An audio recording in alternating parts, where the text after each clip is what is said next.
sholat kamu ingin sempurna, maka sempurnakan dulu wudunya. Awas, hati-hati bu ya, bu. Lihat baik-baik. Kata para ahli hadis, kenapa Nabi mengajarkan wudu dulu? Padahal orang ini yang salahnya sholatnya. Kenapa wudunya yang diajarkan? Kata para ahli hadis, ini menunjukkan ada kaitan antara wudu dengan sholat. Kalau orang benar wudunya, pasti benar sholatnya. Kalau orang wudunya salah, akan berdampak pada tidak sempurna sholatnya. Silahkan ibu cek, anak ibu wudunya seperti flash, cepat, kilat. Secepat kilat, itu pasti menunjukkan sholatnya bermasalah. Nah sekarang bagaimana Nabi menunjukkan wudu yang benar? Yuk kita lihat pelan-pelan. Buka Quran surah kelima ayat ke-6, paling kiri sebelah atas. Ayo lihat sini, lihat. Kata Nabi, kalau sholatnya ingin sempurna dimulai dari wudu. Ya ayyuhalladzina amanu, kalimat wudu dibuka dengan kalimat iman. Idza qumtum ila shalah, kalau kamu ingin sempurna dalam menunaikan salat, faghsilu wujuhakum, maka mulai dengan menyempurnakan wudu. Lihat baik-baik, saya tidak bermaksud mengajarkan, hanya mengulang kembali apa yang kita pelajari. Yang pokok dalam wudu itu ada 4. Sisanya sunnah. Awas, kalau yang 4 ini tidak sempurna maka batal wudunya. 1, faghsilu wujuhakum, basuh wajahnya. Kalau disebutkan wajah dalam bab wudu, itu tidak ada yang lain kecuali bagian tampak muka. Gitu ya. Kalau yang punya jenggot, itu termasuk janggutnya di selai-selai. Kalau bapak kalau tidak punya jenggot atau belum punya jenggot, tidak usah maksa. Karena sunnah dalam hadis jenggot itu sunnah merawat, bukan menumbuhkan. Silakan buka tentang babul liha, bab jenggot. Itu hadis-hadis tentang sunnah jenggot, sunnah merawat bagi yang punya jenggot. Tapi yang tidak punya jenggot jangan dipaksakan. Beli arang, sok. Beli timun, tidak usah. Ya, tapi kalau ada jenggot ya silakan rawat dengan baik supaya menampakkan nilai-nilai kemuliaan. Tahan. Sekarang kita mulai. Bagaimana cara berwudu yang baik? Perhatikan baik-baik. Kata Quran faghsilu, membasuh wajah, kalimat Qurannya menggunakan kata ghasala. Ghasala itu ambil airnya, tumpahkan di tempat yang dibasuh. Ambil airnya, tumpahkan di tempat yang dibasuh. Mohon izin, tahan sebentar. Mas, sini mas. Punten ya, yang kan bantosan, kadia sekedap. Sifat wudu cuma ada 3. 1, pakai keran. 2, pakai gayung. 3, air yang mengalir. Ya, seperti di sungai, ada air mengalir itu nggak ada masalah. Tapi kalau menggunakan gayung, atau semisalnya, Nabi itu diriwayatkan dalam hadis, itu sangat menghemat air. Bahkan pernah beliau kemudian berwudu, kalau kita kemudian hitung, itu hanya sejumlah pak, seaqua gelas pak, cukup. Atau yang kedua, menggunakan keran ya. Kalau sekarang kita ada keran, contoh ini kerannya. Ya, kerannya agak tinggi sedikit. Dan kita sesuaikan. Ambil airnya. Misal contoh, ghasala itu bukan ditumpahkan, ambil air, tumpahkan di tempat yang akan dibasuh begini. Yang telunjuk itu kemudian menghapus atau menghilangkan kotoran di sela-sela mata, contoh. Yang jempol menghilangkan kotoran di sela-sela telinga bagian belakang di sini. Ya. Jadi kalau misalnya saya mulai ambil airnya, kemudian saya tumpahkan di sini, yang telunjuk membersihkan di jari-jari di sini, di sela-sela mata. Yang jempol kemudian membersihkan di sela-sela di bawah telinga sini. Kemudian di selesai. 1. Tahan sebentar ya, ini praktek dulu sebentar. 2. Wa aidiakum ilal marafiq, ini yang sering keliru. Dan tangan sampai siku. Ingat, tangan bahasa Arabnya yadun. Tapi dalam ibadah itu selalu diberikan batas. Misal, ini kafun. Ini asabi'. Ini sampai sini ruslun. Sampai sini, Bapak Ibu sekalian, ini namanya mirfaq, zamannya marafiq. Sampai sini katif. Dari sini ke sini itu yad, tangan. Dalam bab salat, bab wudu, bab ibadah, tidak pernah Al-Quran dan hadis menyebutkan tangan kecuali diberikan batasnya. Contoh, kita saat akan takbir, Allahu Akbar. Lihat An-Nasai nomor hadis 886. Kata Nabi, fawadha'a kaffahul yumna. Maka orang salat itu meletakkan telapak tangan yang kanannya alal yusra, di punggung yang kirinya. Jadi begitu takbir Allahu Akbar, yang kanan meletakkan di punggung kiri.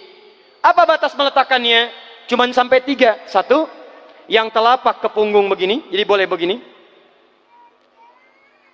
Yang kedua, pergelangan ketemu pergelangan begini. Rusgun ala rusgin. Jadi begitu takbir Allahu Akbar, ini boleh. Tapi nggak usah diukur Pak ya, jangan telat. Allah, pas, cepat. Boleh nanti lebih sedikit ke sini.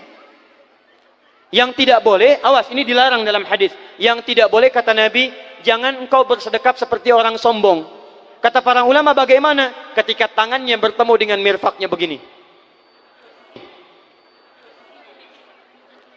Ah, ini awas, sedekap yang dilarang, hati-hati. Kadang-kadang ada orang menes ke puncak subuh-subuh sholatnya begini. Ya, awas nih. Cuman 3, kalau tidak begini, begini atau begini. Dan saat mengangkat itu cepat Pak. Hadisnya cepat. Fawadha'a. Fa itu di ilmu nahu harfu atfin rabitin baina syai'aini bila hudud. Huruf yang menyambungkan dua peristiwa tanpa jeda, cepat. Jadi antara mengangkat dengan meletakkan langsung angkat Allahu Akbar. Tidak ada gerakan lain. Maaf, saya tidak bermaksud menyalahkan. Saya alhamdulillah ada koleksi 1235 kitab hadis. Saya mencari gerakan dari ngangkat ke meletakkan begini, tidak menemukan gerakan lain. Karena itu jangankan hadis-hadis yang sahih, di kitab hadis palsu pun pemalsu hadis tidak tertarik memasukkan hadis ini. Saking jelas, jadi saat mengangkat langsung begini. Kenapa saya penting terangkan? Karena ada sebagian saudara-saudara kita merasa tidak enak, Ustadz, kalau saya takbir masa kiri duluan, sedangkan kiri kurang bagus, yang bagus kanan. Saya mah pengennya begini aja lah, begitu takbir kanan duluan baru tutup dengan kiri. Jadi begitu diangkat Allah, kanan masuk, kiri begini tutup. Kadang-kadang kaki naik dikit. Nah itu maaf, saya tidak bermaksud menyalahkan, tapi saya belum menemukan hadisnya. Dan pemalsu hadis pun tidak tertarik memalsukan hadis ini karena saking jelasnya angkat tutup. Jelas ya? Nah, sekarang lihat sini. Dalam bab wudu, bahasa Qur'annya mengatakan wa aidiakum ilal marafiq, dari tangan sampai siku. Ila dalam ilmu nahu harful ghayah, huruf yang menunjuk pada tujuan, batas dari ke. Ana minal an sa'adhab min Menes ila Bekasi. Saya setelah ini akan pergi dari Menes ke Bekasi. Jadi saya berangkat dari mana? Menes. Tujuannya kemana? Bekasi. Tujuan dalam bahasa Arab menggunakan ila, harfu ghayah. Dari Menes ke Bekasi. Menes ila Bekasi. Dalam wudu, lihat. Aidiakum ilal marafiq, ila sampai siku. Bukan dari siku ke tangan. Jadi saat kita mengambil air wudu, ambil airnya, tumpahkan dari sini ilal marafiq sampai ke siku ke sini. Balikan lagi ke depan. Jadi bukan kerannya dibeginikan, sikunya dibeginikan, takut, bukan. Jadi bukan siku diteruskan ke bawah. Yang tepat itu ambil airnya, kemudian basuh dari sini sampai dengan ke sikunya. Hati-hati, ini ada maknanya. Dan jika benar di hadis Muslim, jika orang wudunya benar seperti ini, maka bersamaan dengan jatuhnya air wudhu itu, jatuh pula dosa-dosa dan kotoran yang melekat pada anggota tubuhnya. Tidak cukup dengan amin, nanti kita lihat dulu. Teruskan, saya baru caranya dulu nih. Awas. 3. Wamsahu biru'usikum. Wamsahu, lihat. Untuk wajah, pakai gosala, basuh. Tangan, gosala, basuh. Tapi ketika berpindah pada yang ketiga, wamsahu, berubah jadi masaha. Tahan sebentar ya. Calik. Duduk sini aja. Lihat sini. Ya, pilih. Duduk di sini atau ngapus. Ah, sudahlah. Datang sendiri, nulis sendiri, ngapus sendiri, luar biasa. Cuman di Menes ini. Ini awas, ini penting ini Bu ya, penting. Saking pentingnya, susah dihapusnya tuh. Dah sini aja. Masaha. Sudah. Masaha artinya mengusap. Kalau yang tadi membasuh, kalau masaha mengusap. Jadi yang ketiga ini tidak usah dibasuh. Jangan tumpahkan air di tempatnya, tumpahkan airnya kemudian usap tempatnya. Pertama, wamsahu biru'usikum. Masya Allah, kata Allah, bagian ketiga usap kepalanya. Awas, hati-hati. Tangan selesai pindah. Pindah kemana? Bukan ke rambut, tapi kepala. Kepala. Jadi dalam bab wudu yang diusap bukan rambutnya, kepalanya. Itulah keadilan Allah. Kalau yang diusap kepalanya, semua manusia yang hidup pasti punya kepala. Tapi kalau yang diusap rambutnya, ada ketidakadilan. Karena tidak semua orang punya kepala, punya rambut. Tuh. Nah sekarang lihat sini. Ketika kita diminta mengusap kepala, bahasanya masaha. Masaha itu begini. Ini saya punten. Bismillah. Ini ya. Ambil airnya, tumpahkan, baru kemudian diusapkan ke kepalanya. Paham ya? Kalau yang gosala, ambil, tumpahkan di tempat yang akan dibasuh. Tapi kalau masaha, hati-hati. Ambil airnya, tumpahkan, baru diusap. Jadi bukan diambil air, tumpahkan di kepala begini. Paham? Tahan sebentar. Dan ini menggunakan huruf ba, Masya Allah. Ba. Lihat, wajah tidak pakai ba. Tangan tidak pakai ba. Tapi khusus untuk kepala, pakai ba. Wamsahu bi. Huruf ba dalam ilmu nahu. Coba dibuka yang suka ngaji, buka kitab Bughnil Labib an Kutubil A'arib halaman 29 sampai dengan 59. Di situ ada penjelasan karya Ibnu Hisham Al-Ansari. Ibnu Hisham Al-Ansari. Itu ada penjelasan tentang makna huruf ba. Huruf ba itu punya 14 arti dalam bahasa Arab. Ada ilsaq, ada istighraq, ada muhabah, ada ba li tab'id. Ba li tab'id dibagi dua. Tab'id ma'al hudud wa tab'id bila hudud. Nah yang ba ini, ba, kenapa pakai ba? Kata para ulama dari huruf ba yang 14 ini, ada 3 makna yang diterapkan dalam ayat wudu. Satu, istighraq. Istighraq itu membasuh keseluruhan. Jadi kalau kita ingin wudu, ambil airnya tumpahkan, basuh keseluruhan dari depan sampai ke belakang begini. Balikan lagi. Yang kedua, at-tab'id ma'at tahdid. Sebagian tapi dengan batas. Kata Imam Asy-Syafi'i, di mana batasnya ubun-ubun? Diboleh kalau kita mau wudu, misalnya ibu tidak bisa membasuh keseluruhan. Sedang pakai kerudung misalnya, jilbab nggak bisa dibuka. Tempat wudunya terbuka. Anda tinggal ambil air wudu, kemudian tumpahkan sedikit, boleh diusapkan bagian kepala sampai ubun-ubun. Sah wudunya. 3. At-tab'id min duni tahdid. Sepanjang disebut bagian kepala. Masuk kepala nggak ada batas. Ini kepala bukan? Ini kepala? Ini kepala? Nah, jadi kalau Anda berwudu mengusap bagian kepala, itu sudah sah walaupun bagian tertentu diusap di kepalanya. Kapan ini dipraktikkan? Kata Imam Malik, kata Imam Abu Hanifah, ini dipraktikkan kalau seorang memiliki satu sakit di kepalanya yang tidak memungkinkan dibasuh keseluruhan. Misal, mohon maaf, ya ada orang misalnya, mohon maaf ya, tiba-tiba sedang jalan di kebun, tuh jatuh duren. Anak duren ya, jangan durennya yang besar. Tiba-tiba nimpa misalnya. Duren teh bahasa rangatnya kadu, Bu, ya. Kadupak, kaduhung, ya, dan seterusnya. Kadu. Nah, nimpa kepalanya, bocor misalnya. Kemudian dalam bocor itu diperban, kata dokter tidak boleh kena air. Saat bagian kepala yang tidak boleh kena air itu, bukan berarti wudunya kemudian bisa batal atau boleh tayamum karena tidak bisa mengusap kepala. Kata para ulama, boleh dia mengusap bagian kepala yang lain yang tidak terluka.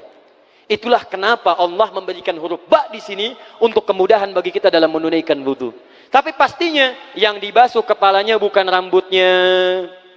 Jadi kalau ada laki-laki sudah dandan, sisiran, rapi, tiba-tiba keran dibuka, yang diusap cuma rambutnya, ulak. Nah, itu batal wudunya. Tidak sah. Harus diulang.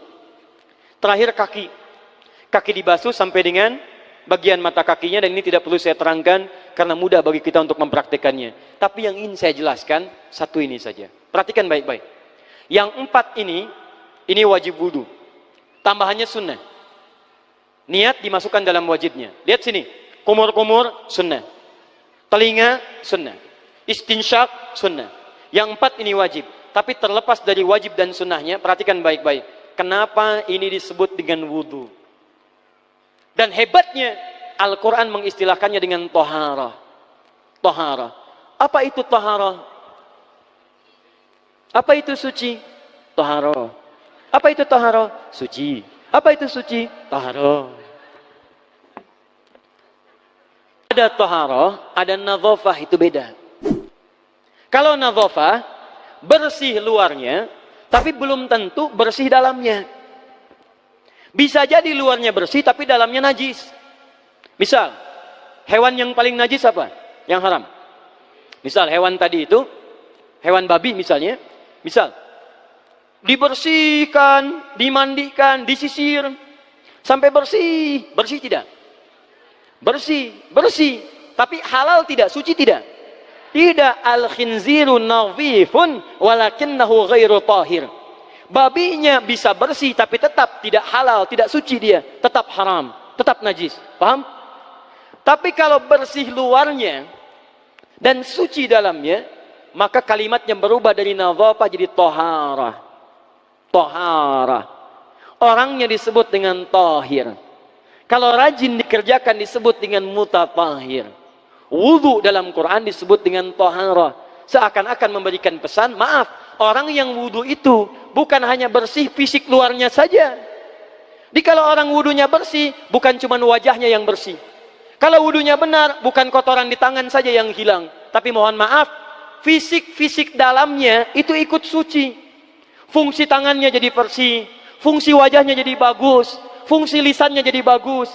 Makanya kata Nabi, kalau orang benar wudunya bersamaan dengan air wudu yang menetes, maka tumpahlah kotoran-kotoran di bagian fisik-fisik tubuhnya. Jadi kalau kita benar wudunya kumur-kumur, kukumur, masukkan misalnya, masukkan, keluarkan, bersamaan dengan keluarnya air itu, maka kotoran-kotoran di lisan pun ikut keluar. Tangan dibasuh, bersamaan dengan dibasuhnya tangan, fungsi tangan yang kotor-kotor itu ikut hilang. Hadis Muslim. Makanya orang yang setelah selesai wudu dia berdoa, apa wudunya? Apa doa wudunya? Asyhadu an la ilaha wa asyhadu anna Muhammadan Allahumma minat waj'alni minal, lihat sini, minal mutatahhirin, minat tawabin. Lihat. Bapak Ibu kan baru wudu, tapi kenapa doanya selesai tobat? Allahumma ja'alni minat tawabin. Ya Allah, jadikan saya termasuk orang tobat. Kita kan baru wudu, kenapa doanya baru selesai tobat? Sedangkan tobat itu mengakui kesalahan, menyesali kesalahan, dan berjanji meninggalkan yang salah, mengganti dengan yang baik-baik. Makanya kalau orang wudunya benar itu, begitu dia kumur-kumur, dia ingat kesalahan apa yang dikerjakan oleh lisan ini. Jadi begitu kemudian ditumpahkan airnya, hilang kotorannya. Maaf, yang suka mencela wudu, selesai wudu tidak akan mencela lagi karena tobat dari celaan. Makanya kalau wudu Anda benar, coba ingat-ingat, siapa korban dari lisan Anda yang tajam itu? Apakah ibu Anda yang pernah menangis karena lisan Anda? Apakah ayah Anda yang kecewa karena kalimat-kalimat Anda? Apakah tetangga Anda yang menjauhi Anda karena kata-kata kotor Anda? Kalau tiap hari Anda wudu, tapi kemudian lisan Anda masih kotor juga, ada yang salah, Anda cuma menghabiskan air untuk menghilangkan kotoran di lisan. Itu tanda pertama. Tangan basuh. Makanya orang yang wudunya benar, tangannya tidak akan berbuat yang kotor lagi sampai ke ujung kakinya. Karena itulah ibadah ini disebut dengan wudu, seakar dengan kata dau. Kata para ulama, mereka sebagian mengatakan dau artinya cahaya, dau artinya sinar, dau artinya al-husnu, baik budi pekerti. Kalau orang benar wudunya, bertambah sinar di tangannya, sinar di wajahnya, sinar di lisannya. Apa sinar itu? Di dunia sinar-sinar amaliyah kebaikan, sifat-sifat baik, di akhirat pancaran-pancaran kemuliaan. Satud'a ummati yaumal qiyamati ghurral muhajjalin. Akan dipanggil umatku di hari kiamat dengan banyak cahaya melekat di tubuhnya. Tangannya ada cahaya, matanya ada cahaya, wajahnya bercahaya, kakinya bercahaya. Cahaya apa itu? Kata Nabi, min atharil wudu, dari bekas wudunya. Jadi kalau kita benar wudunya, itu kita jadi orang baik. Ada cahaya kebaikan dalam diri kita. Itu yang disebut dengan tawabin. Makanya kalau Bapak Ibu tiap hari wudu, Allahumma ja'alni minat tawabin, tapi mulut tidak tobat, tangan tidak tobat, kaki tidak tobat, ada yang salah dengan wudunya. Waj'alni minal mutatahhirin, jadikan saya orang bersih dan suci. Jadi kalau selesai wudu, pakaian bersih, wajah bersih, tangan bersih. Ini pakaian bersih, pakai jas, pakai dasi, tapi tangan tidak bersih, korupsi juga, mencuri juga, menipu juga, ada yang salah dalam wudunya. Kalau kita bisa mengerjakan wudu ini dengan baik, maka naik status kita. Disebut sebagai, langsung oleh Al-Quran, disebut hamba yang dicintai oleh Allah subhanahu wa ta'ala. Di Quran surah kedua Al-Baqarah ayat 222. Saya tutup. Lihat ayatnya. Di ujung ayatnya. Innallaha yuhibbut tawwabina wa yuhibbul mutatahhirin. Sungguh Allah akan sangat mencintai orang-orang yang tobat dan orang-orang yang terbiasa untuk bersuci. Kita selesai wudu mengatakan, Allahumma ja'alni minat tawabin waj'alni minal mutatahhirin. Dijawab oleh Allah, innallaha yuhibbut tawabin wa yuhibbul mutatahhirin. Karena itulah orang yang rajin wudu adalah orang-orang yang dicintai oleh Allah subhanahu wa ta'ala. Jadi kalau Bapak Ibu, maaf ya, sekarang cek. Kalau batal wudu, pengen wudu lagi. Tidak hanya saat sholat. Sekarang batal wudu, ingin wudu. Batal wudu, ingin wudu. Itu tandanya Bapak Ibu sedang mendapatkan cinta dari Allah subhanahu wa ta'ala. Tapi hakikat cintanya bukan pada wudunya, tapi berubahlah orang itu menjadi baik dan dekat dengan Allah subhanahu wa ta'ala.